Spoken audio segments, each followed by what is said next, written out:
भाजपचे खासदार निशिकांत दुबे महाराष्ट्राविरोधात गरळ ओकले होते। निशिकांत दुबेंच्या वक्तव्याने भाजपची अडचण झाल्यावर त्यांना थोडी माघार घेतली असं असलं तरी त्यांचा ठाकरे द्वेष कायम आहे।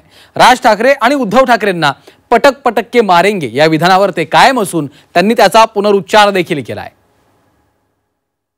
जब अपने घर में हो, महाराष्ट्र में हो, यदि बहुत बड़े बॉस हो तो चलो बिहार, चलो उत्तर प्रदेश, चलो तमिलनाडु, तुमको पटक पटक के मारेंगे।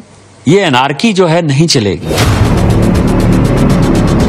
भाजप खासदार निशिकांत दुबेंनी महाराष्ट्राचं कर्तृत्व काय असा सवाल जाहीरपणे विचारून महाराष्ट्र आणि मराठी माणसाला डिवचलं होतं। निशिकांत दुबेंच्या वक्तव्यानं भाजपची अडचण झाल्याचं पाहायला मिळालं।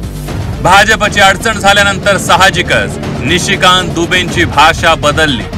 आता त्यांना मराठी माणसाचं आणि महाराष्ट्राचं देशाच्या जडणघडणीत मोठं योगदान असल्याचा साक्षात्कार झाला। एवढं सगळं सांगितल्यानंतर त्यांचं हिंदी भाषिक प्रेम अचानक उफाळून आलं। त्यांनी ठाकरेंना सोडणार नाही अशी पुन्हा धमकी दिली।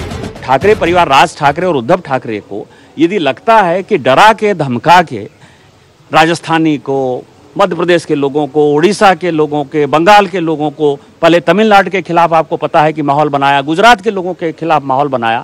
यदि ये माहौल बनाकर यदि आप राजनीति करना चाहोगे तो राजनीति नहीं होगी। और जब आप इन राज्यों में जाओगे, चाहे आप तमिलनाडु में जाओगे, चाहे आप केरल में जाओगे, चाहे आप कर्नाटक में जाओगे, तो वो सब भी जो है आपको पटक पटक के मारेंगे। मैंने ये बात कही और मैं अपनी बात फिर से दोहरा रहा हूँ।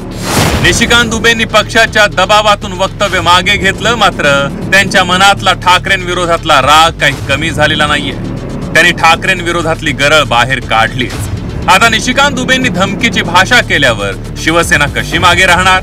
शिवसेना आमदार सुनील शिंदेंनी निशिकांत दुबेंना महाराष्ट्रात येऊनच दाखवावं असा दम भरलाय। त्याच्या ह्या वक्तव्याचा एवढा मोठा गंभीर परिणाम काय आहे हे त्याला इथे आल्यानंतर कळेल।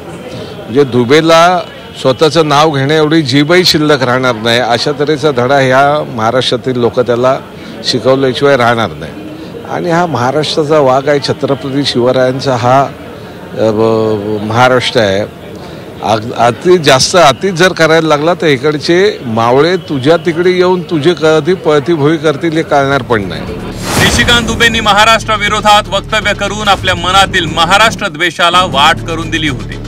पक्षाच्या दबावानंतर त्यांनी खोटं का होईना महाराष्ट्र प्रेम दाखवलंय। पण ठाकरेंबाबत गरळ ओकून त्यांनी भविष्यात मुंबईत येण्याची वाट मात्र बिकट करून ठेवली आहे। कृष्णात पाटील, झी 24 तास, मुंबई।